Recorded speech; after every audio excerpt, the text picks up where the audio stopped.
Hello guys, শুভ সকাল বন্ধুরা। আজ আমরা সকালে ঘুম থেকে উঠে দেখলে আসলাম তামাক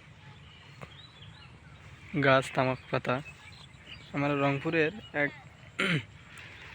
গ্রামে এদিকে আসছি। এইদিকে দেখতেছি তামাক পাতার প্রচলন অনেক বেশি। এখানে সব জায়গায় সব জমিতেই তামাক উৎপাদন করা হয়। দেখেন কতগুলো তামাক পাতা ঝুলিয়ে রাখছে, মনে হয় শুটকি।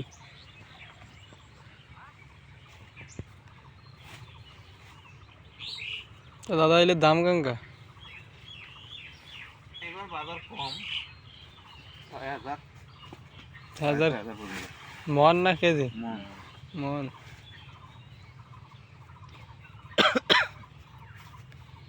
গতবার বিক্রি করছি তখন ৮,৫০০ বলে। ৮,৫০০ টাকা মন। এটা কি লাভ গাইছে?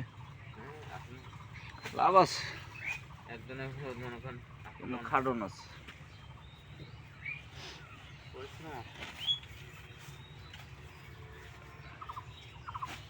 এই একবার জমি লাগাইলে কি একবারে উঠেন না? পাঁচ ছিঁড়ি ছিঁড়ি নেন না একবারে গাছ কাটে উঠান? কতগুলো হয় তাও বিঘায়? ২৫% মাটির মনে করেন ৮ মন ৯ মন। তাহলে মনে ধরো এসে ৮,০০০ করতে হলে ৮ মন হলে কত টাকা হয়? সেই হিসেবে ভুট্টার আবাদে মোটামুটি ভালো। হ্যাঁ হ্যাঁ।